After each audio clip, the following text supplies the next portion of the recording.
পৃষ্ঠা 269। নমুনা 1। বিতর্কের বিষয় সভার মতে শিখনের জন্য শিক্ষার্থীর পরিণমন অপরিহার্য। মডারেটর ব্র্যাকেটে মধ্যস্থতাকারী। সূচনা বক্তব্য। আজকের বিতর্ক প্রতিযোগিতার বিষয় সভার মতে শিখনের জন্য শিক্ষার্থীর পরিণমন অপরিহার্য। এই গুরুত্বপূর্ণ বিষয়ে আজ আমরা দুই দলের মধ্যে যুক্তিযুদ্ধ প্রত্যক্ষ করব। প্রথমে বক্তব্য রাখবে পক্ষের দল, এরপর বিপক্ষের দল এবং সবশেষে আমি উপসংহার টানব। এখন আমরা পক্ষের বক্তার বক্তব্য, তথ্য, যুক্তি শুনব। পক্ষের বক্তার যুক্তি। শুভ সকাল। সবাইকে যথাযোগ্য সম্মান জানিয়ে বক্তব্য শুরু করছি। আজকের বিতর্কের বিষয়বস্তু সবার মতে শিখনের জন্য শিক্ষার্থীর পরিণমন অপরিহার্য। আমি এই মতের সাথে পুরোপুরি একমত পোষণ করছি। এটি সত্য। এই মতের সমর্থনে আমি যুক্তি উপস্থাপন করছি। 1. মস্তিষ্কের জৈব বিকাশ না হলে শেখা সম্ভব নয়। শিশুর কেন্দ্রীয় স্নায়ুতন্ত্র বা মস্তিষ্ক পূর্ণভাবে বিকশিত না হলে সে চিন্তা করতে বা তথ্য গ্রহণ করতে পারে না। শেখার মৌলিক উপাদান যেমন মনোযোগ, স্মৃতি, বিশ্লেষণ, কল্পনা, আগ্রহ সবকিছুই নির্ভর করে জৈব পরিণমনের উপর।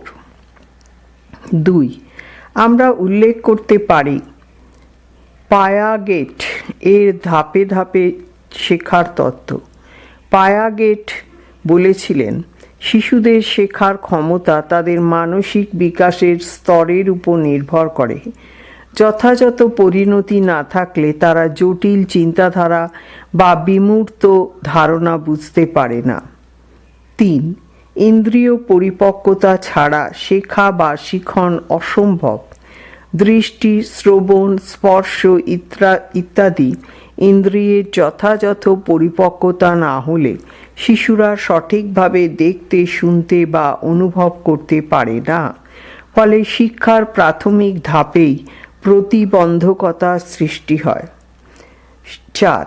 শিখনের আগ্রহ জন্মায় পরিণত মনের মাধ্যমে তথা পরিণমনের মাধ্যমে। শিশুরা পরিণত হলে তারা নতুন কিছু জানার কৌতূহল নিয়ে এগিয়ে আসে। এই কৌতূহল বা প্রেরণা শেখার এক গুরুত্বপূর্ণ চালিকা শক্তি। 5. শিক্ষার্থী সংবেদনশীল সময়ে শিক্ষা না পেলে শেখার সুযোগ হারায়। শিশুদের শেখার জন্য কিছু সংবেদনশীল সময় থাকে, যেমন ভাষা শেখার উপযুক্ত সময়।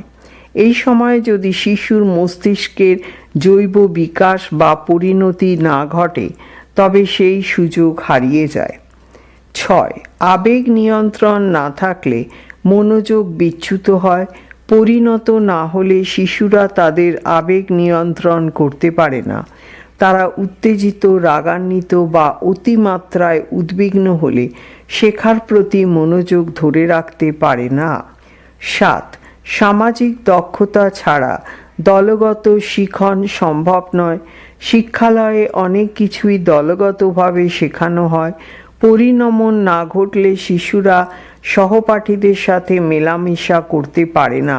ফলে সহযোগিতা ও শৃঙ্খলা শেখা অসম্ভব হয়।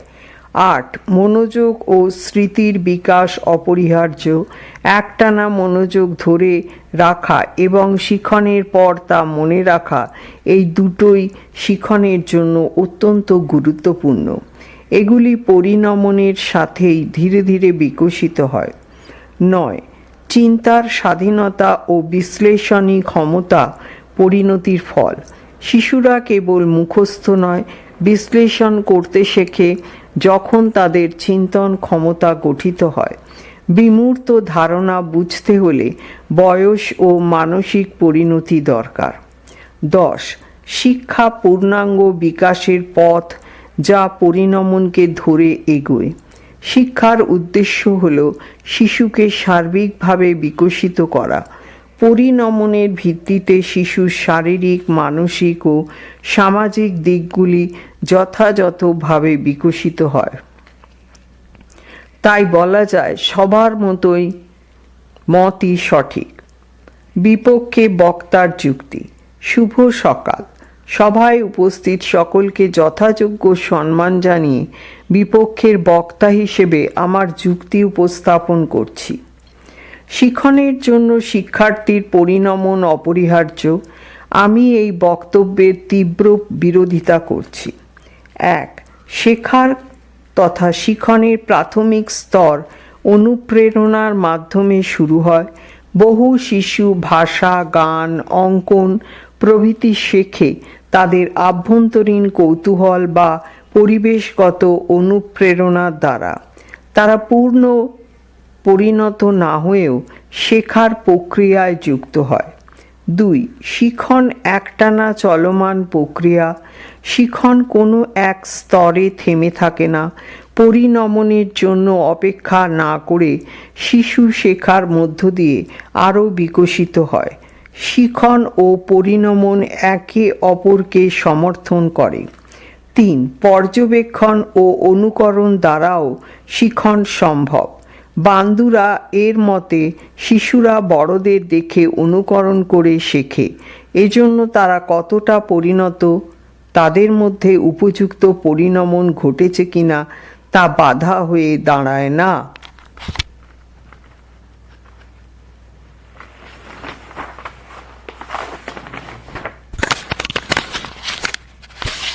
পৃষ্ঠা 270। 4. বিশেষ চাহিদা সম্পন্ন শিশুরাও শেখে। অনেক শিশু যারা জৈবিকভাবে ধীরগতির, তারাও বিভিন্ন কৌশলে ও সহায়তায় শিখতে পারে, অর্থাৎ পরিণত না হলেও শেখা সম্ভব। 5. কৌতূহলী শেখার প্রথম ধাপ। শিশুদের সহজাত কৌতূহলী তাদের শেখার পথে নিয়ে যায়। তারা প্রশ্ন করে ও আবিষ্কার করে, যা শেখার জন্য যথেষ্ট। পরিণমন নয়, আগ্রহই বড় চালিকা শক্তি। 6. শিক্ষকের সঠিক দৃষ্টিভঙ্গি ও কৌশল শিক্ষার্থীর উপর প্রয়োগ করে শিক্ষার্থীর শেখার প্রস্তুতি গড়ে তোলা যায়, এমনকি সে শারীরিকভাবে পুরোপুরি পরিণত না হলেও তা সম্ভব। 7. শেখার মাধ্যমে পরিণমন দ্রুত হয়। শুধু পরিণমন শেখাকে নয়, শেখা ও পরিণমনকে ত্বরান্বিত করে। নতুন কিছু শেখার মাধ্যমে শিশুর বুদ্ধিমত্তা, ভাষা ও আচরণ দ্রুত পরিণতির দিকে এগোয়, তথা শিশুর পরিণমন ঘটে। 8. শিক্ষক শেখার পথ সহজ করেন। যদি শিক্ষক শিশুর স্তর বুঝে তাদের সাথে খেলা, গান, গল্প ইত্যাদির মাধ্যমে শেখান, তবে পরিণমন না ঘটলেও শিশু সহজে শিখতে পারে। 9. শিখনে পরিণমনের থেকে পরিবেশের ভূমিকা অনেক বেশি। শুধু জৈবিক পরিণতি নয়, পরিবেশ, পরিবার ও বিদ্যালয়ের সঠিক সহায়তাও শিশুর শিখনকে প্রভাবিত করে। 10. শিখন কখনো পরিণমনের জন্য অপেক্ষা করে না। শিক্ষা ও শিখনের চাকা কখনো থামে না। শিশুর প্রাথমিক ধাপেই শেখার প্রয়োগ শুরু হয় এবং এই শেখা তথা শিখনই পরিণমনের হাতিয়ার হয়ে দাঁড়ায়। উপসংহার। মডারেটর: ধন্যবাদ উভয় পক্ষকে যুক্তিপূর্ণ বক্তব্যের জন্য। পক্ষের বক্তা বলেছেন, পরিণমন ছাড়া শিখন কার্যকর হয় না, কারণ শিশুদের শারীরিক ও মানসিক প্রস্তুতি ছাড়া শিখন দীর্ঘস্থায়ী হয় না। অন্যদিকে বিপক্ষের বক্তা যুক্তি দিয়েছেন, শিখনের জন্য শুধু পরিণমন নয়, উপযুক্ত পরিবেশ, প্রেরণা ও কৌশল প্রয়োগই আসল। এই বিতর্ক আমাদের শেখালো যে পরিণমন ও শিখন পরস্পরের পরিপূরক এবং দুটোই শিশুর বিকাশে গুরুত্বপূর্ণ ভূমিকা রাখে। এই কথার মধ্য দিয়েই আমি আজকের বিতর্কের এখানে সমাপ্তি ঘোষণা করছি। ধন্যবাদ সবাইকে। নমুনা 2। বিতর্কের বিষয়: সভার মতে মানসিক স্বাস্থ্য ও সুস্থতার উন্নয়নের জন্য WHO নির্ধারিত 10টি জীবন দক্ষতা অপরিহার্য। মডারেটর সূচনা বক্তব্য। আজকের বিতর্ক প্রতিযোগিতার বিষয় হল সবার মতে মানসিক স্বাস্থ্য ও সুস্থতার উন্নয়নের জন্য WHO নির্ধারিত 10টি জীবন দক্ষতা অপরিহার্য। এখন এই বিতর্কে অংশগ্রহণকারী পক্ষের এবং বিপক্ষের বক্তারা তাদের যুক্তি উপস্থাপন করবে। প্রথমে আমরা পক্ষের বক্তার বক্তব্য তথা যুক্তি শুনব। পক্ষের বক্তার যুক্তি। শুভ সকাল। সবাইকে যথাযোগ্য সম্মান জানিয়ে বক্তব্য শুরু করছি। আজকের বিতর্কের বিষয়বস্তু সবার মতে মানসিক স্বাস্থ্য ও সুস্থতার উন্নয়নের জন্য WHO নির্ধারিত 10টি জীবন দক্ষতা অপরিহার্য। আমি এই মতের সাথে পুরোপুরি একমত পোষণ করছি। এটি সত্য। এই মতের সমর্থনে আমি আমার যুক্তি উপস্থাপন করছি। 1. আত্মসচেতনতা, সেলফ অ্যাওয়ারনেস মানসিক সমস্যার শিকড় চিহ্নিত করতে সাহায্য করে। যখন একজন ব্যক্তি নিজের আবেগ, আচরণ ও দুর্বলতা সম্পর্কে সচেতন হন, তখন তিনি মানসিক চাপ বা হতাশার উৎস বুঝে তার মোকাবিলা করতে পারেন। 2. সহমর্মিতা, এমপ্যাথি মানুষের মধ্যে সম্পর্ক গড়ে তোলে।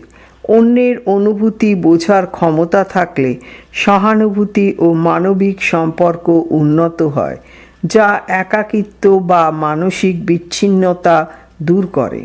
3.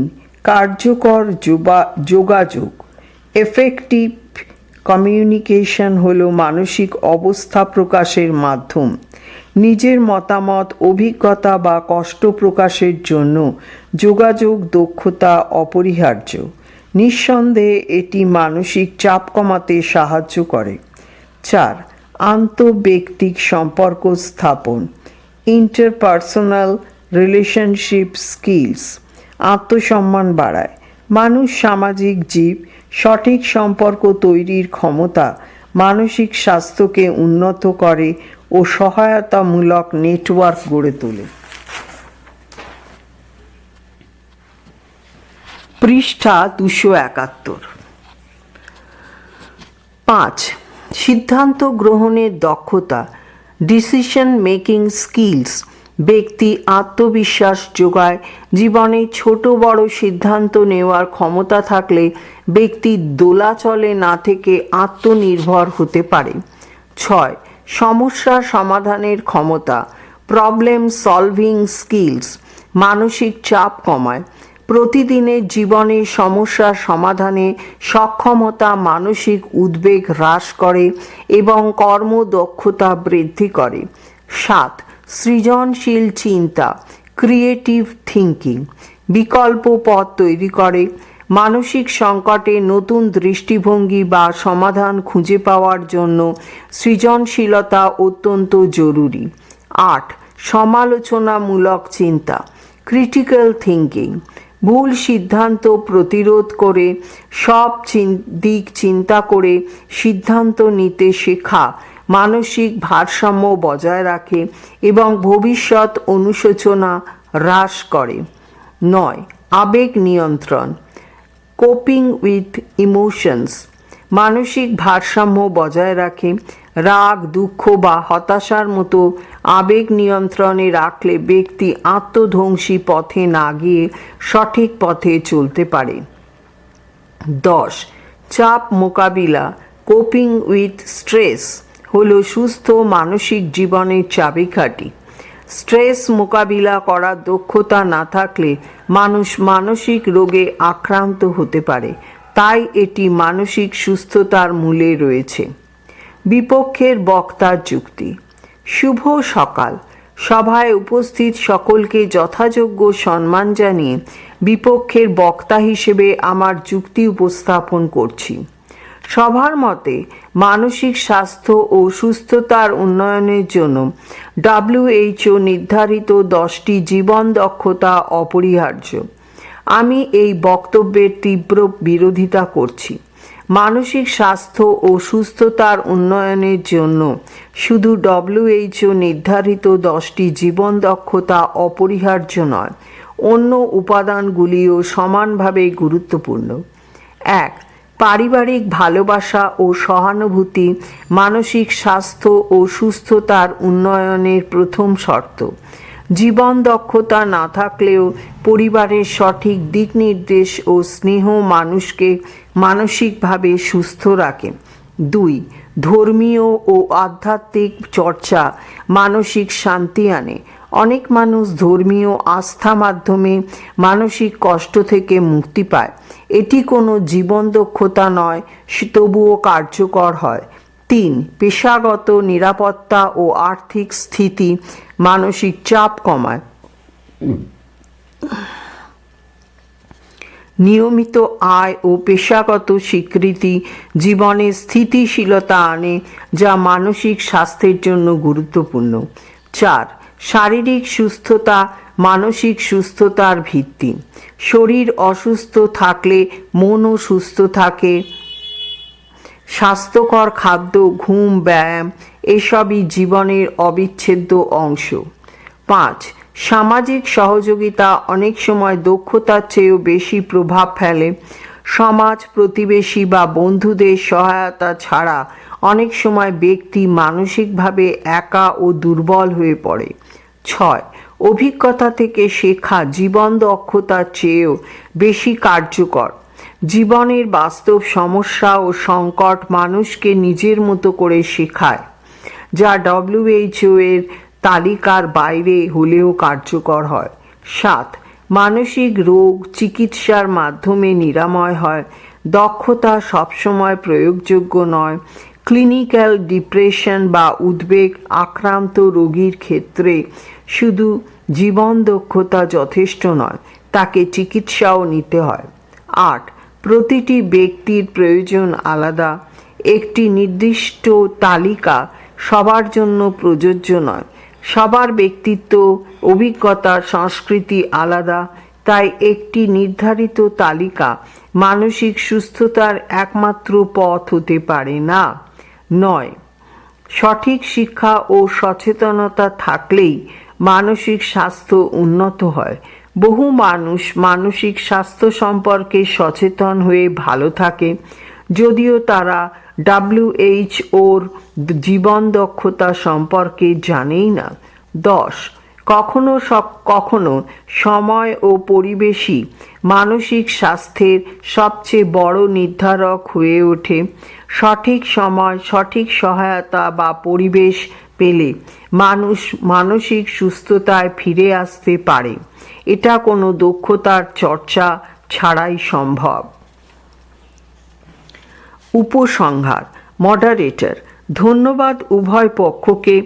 আজকের বিতর্কে আমরা দেখতে পেলাম যে WHO নির্ধারিত জীবন দক্ষতা মানসিক স্বাস্থ্য ও সুস্থতার উন্নয়নের জন্য অত্যন্ত গুরুত্বপূর্ণ, বিশেষ করে শিক্ষাগত ও কৌশলগত দিক থেকে। অন্যদিকে বিপক্ষ দল স্মরণ করিয়ে দিল যে শুধু দক্ষতা নয়, বাস্তব জীবন, পরিবেশ, পরিবার, ধর্মীয় অনুশীলন, আর্থিক নিশ্চয়তা এবং সামাজিক সহায়তাও মানসিক স্বাস্থ্যের গুরুত্বপূর্ণ ভিত্তি। সুতরাং WHO এর 10টি জীবন দক্ষতা মানসিক স্বাস্থ্য ও সুস্থতার উন্নয়নের জন্য অপরিহার্য হলেও তা একমাত্র সমাধান নয়, এটি সম্পূর্ণ মানসিক সুস্থতার একটি দিক মাত্র। এই কথার মধ্য দিয়ে আজকের বিতর্ক সভা এখানেই শেষ করছি। সবাইকে ধন্যবাদ।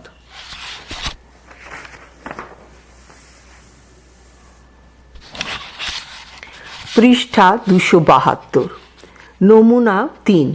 বিতর্কের বিষয়। সভার মতে বর্তমান তথ্য ও যোগাযোগ প্রযুক্তি শিক্ষায় ডিজিটাল বিপ্লব এনেছে। মডারেটর ব্র্যাকেটে মধ্যস্থতাকারী। সূচনা বক্তব্য। সুপ্রিয় শিক্ষার্থীবৃন্দ, সবাইকে আজকের বিতর্ক অনুষ্ঠানে স্বাগতম। আজকের বিতর্কের বিষয় সভার মতে বর্তমানে তথ্য ও যোগাযোগ প্রযুক্তি শিক্ষায় ডিজিটাল বিপ্লব এনেছে। এই বিষয়টির পক্ষে ও বিপক্ষে যুক্তি প্রদানের উদ্দেশ্যে আমাদের মাঝে উপস্থিত রয়েছে দুই পক্ষের বিশিষ্ট বক্তারা। প্রথমেই আমরা পক্ষের বক্তার বক্তব্য শুনব। পক্ষের বক্তার বক্তব্য। শুভ সকাল সম্মানীয় বিচারক মণ্ডলী ও শ্রোতাগণ, আমি আজকের বিতর্কের বিষয়ের পক্ষে আমার বক্তব্য উপস্থাপন করছি। 1. বর্তমানে শিক্ষার সার্বজনীনতা নিশ্চিত হয়েছে। তথ্য ও যোগাযোগ প্রযুক্তির ফলে শহর বা গ্রামে বসেই শিক্ষার্থীরা বিশ্বের সেরা বিশ্ববিদ্যালয় বা শিক্ষকের থেকে শেখার সুযোগ পাচ্ছে।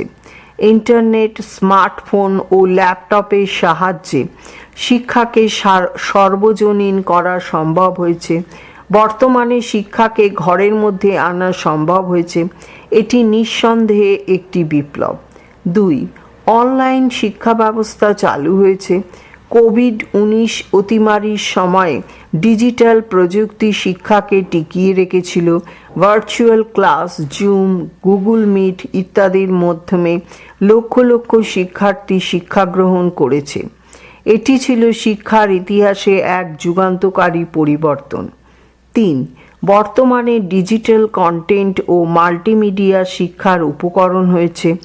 আজকের দিনে অ্যানিমেশন, ভিডিও টিউটোরিয়াল, সিমুলেশন ইত্যাদির প্রযুক্তির মাধ্যমে পাঠ্য বিষয়গুলি সহজ ও আকর্ষণীয়ভাবে শেখানো সম্ভব। ফলে শিশু থেকে শুরু করে প্রাপ্তবয়স্কদের শেখার আগ্রহ অনেক বেড়েছে। কঠিন বিষয়ও এখন বোধগম্য হয়ে উঠেছে। 4. ই-লার্নিং প্ল্যাটফর্মের প্রসার ঘটেছে। কোর্সেরা, NPTEL, UDEMY, SWAYAM এর মতো প্ল্যাটফর্মগুলি যে কোনো বিষয়ে শেখার সুযোগ দিচ্ছে। এতে নির্দিষ্ট সময়, স্থান বা প্রতিষ্ঠানের সীমাবদ্ধতা থাকছে না। মানুষ আজ চাহিদা মতো দক্ষতা অর্জন করতে পারছে। 5. ব্যক্তিকেন্দ্রিক শিক্ষার বাস্তবায়ন ঘটেছে। কৃত্রিম বুদ্ধিমত্তা ও ডেটা অ্যানালিটিক্সের মাধ্যমে প্রতিটি শিক্ষার্থীর শেখার গতি ও ধরন অনুযায়ী কন্টেন্ট প্রদান সম্ভব হচ্ছে। কেউ দ্রুত শেখে, কেউ ধীরে। সেই অনুযায়ী শেখানো এখন বাস্তব। একে বলে personalised learning.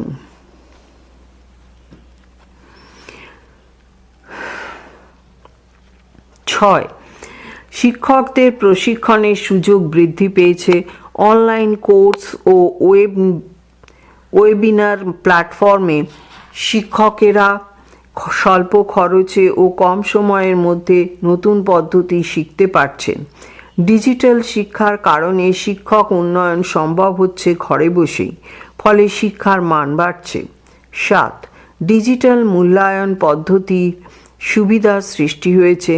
Online test, automated ফলাফল প্রদান, কুইজ ও অ্যাসাইনমেন্ট জমা দেওয়া বর্তমানে খুব সহজ হয়ে গেছে। দ্রুত মূল্যায়নের ফলে শিক্ষার্থীরা নিজের দুর্বলতা চিহ্নিত করতে পারছে। এতে আত্মমূল্যায়নের সুযোগ বেড়েছে। 8. শিক্ষায় ইন্টারেক্টিভ মাধ্যমের ব্যবহার ঘটছে।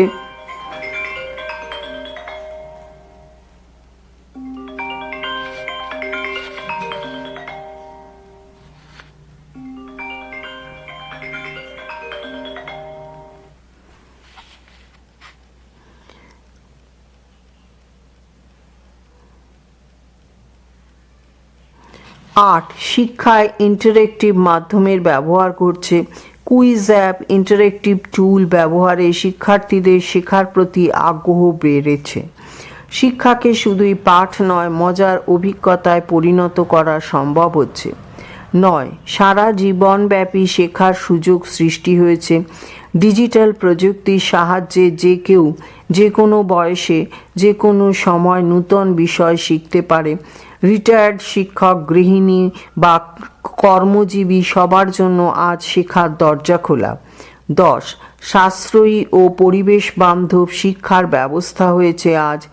অনলাইন শিক্ষা পরিবহন ব্যয়, বই ও শ্রেণীকক্ষ নির্মাণের খরচ কমিয়ে দিয়েছে। এতে অর্থ এবং পরিবেশ উভয়ের উপরই ইতিবাচক প্রভাব পড়েছে। শিক্ষা আরও সুলভ হয়েছে। বিপক্ষের বক্তার বক্তব্য। শুভ সকাল। সবাই উপস্থিত সকলকে যথাযোগ্য সম্মান জানিয়ে বিপক্ষের বক্তা হিসেবে আমার যুক্তি উপস্থাপন করছি। বর্তমান তথ্য ও যোগাযোগ প্রযুক্তি শিক্ষায় ডিজিটাল বিপ্লব এনেছে। আমি এই বক্তব্যের তীব্র বিরোধিতা করছি। 1. ডিজিটাল বিভাজন এখনও প্রবল। গ্রামীণ বা পিছিয়ে পড়া এলাকার অনেক শিক্ষার্থীর কাছে এখনও ইন্টারনেট সংযোগ বা স্মার্টফোন নেই। ফলে তারা ডিজিটাল শিক্ষার সুবিধা থেকে বঞ্চিত হচ্ছে। এটি নতুন একটি শিক্ষাগত বৈষম্য সৃষ্টি করছে। পৃষ্ঠা 273। 2. শ্রেণীকক্ষের আন্তরিকতা ধীরে ধীরে হারিয়ে যাচ্ছে। অনলাইন ক্লাসে শিক্ষক শিক্ষার্থী মুখোমুখি যোগাযোগ করতে পারছে না। ফলে শিক্ষার মানবিক ও নৈতিক দিকগুলি উপেক্ষিত হচ্ছে। শেখার সম্পর্কে এখন যান্ত্রিক হয়ে উঠছে। 3. ডিজিটাল শিক্ষা মনোযোগ ও শৃঙ্খলার অভাব সৃষ্টি করছে। অনলাইন ক্লাসে শিক্ষার্থীরা অনেক সময় ভিডিও বন্ধ করে অন্য কাজে ব্যস্ত থাকে। গেম, সোশ্যাল মিডিয়া বা ইউটিউবের অনুষ্ঠানে সময় নষ্ট হচ্ছে। এতে প্রকৃত শিক্ষা ব্যাহত হচ্ছে। 4. সাইবার নিরাপত্তার ঝুঁকি সৃষ্টি হচ্ছে। অনলাইন প্ল্যাটফর্মে পড়াশোনার সময় শিক্ষার্থীদের ব্যক্তিগত তথ্য চুরি বা হ্যাক হওয়ার ঝুঁকি থাকে।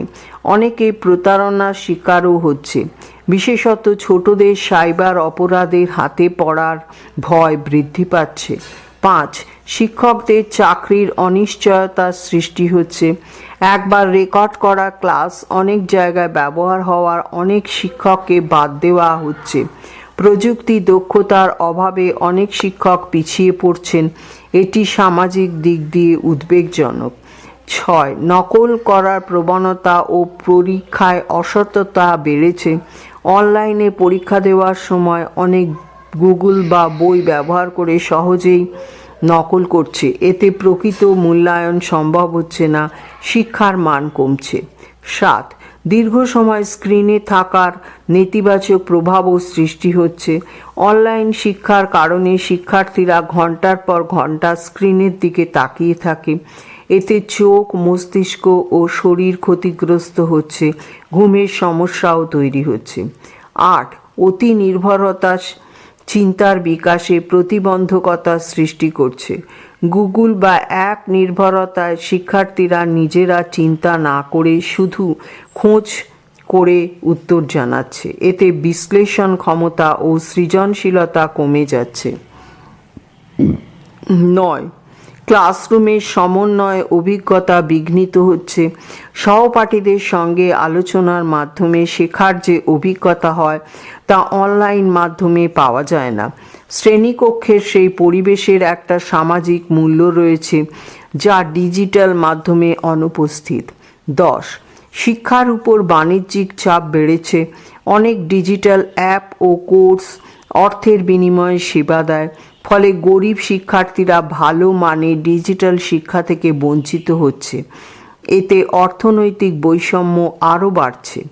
তাই বলা যায় তথ্য প্রযুক্তি একটি সহায়ক উপাদান হতে পারে, কিন্তু আজকের শিক্ষাক্ষেত্রে ডিজিটাল বিপ্লব বলার আগে আমাদের এই সীমাবদ্ধতাগুলি স্বীকার করতে হবে। উপসংহার। মডারেটর: ধন্যবাদ পক্ষের ও বিপক্ষের বক্তাদের যুক্তি সমৃদ্ধ বক্তব্যের জন্য। আজকের বিতর্কে আমরা দেখলাম তথ্য ও যোগাযোগ প্রযুক্তির অগ্রগতি একদিকে শিক্ষাকে সহজ, গতিশীল ও সবার জন্য উন্মুক্ত করেছে, অন্যদিকে এতে কিছু সীমাবদ্ধতা ও চ্যালেঞ্জ রয়েছে। শেষ কথা বলার আগে বিচারক মণ্ডলী সিদ্ধান্ত নেবেন যে এই ডিজিটাল পরিবর্তনকে আমরা সত্যিকারের বিপ্লব বলব কিনা।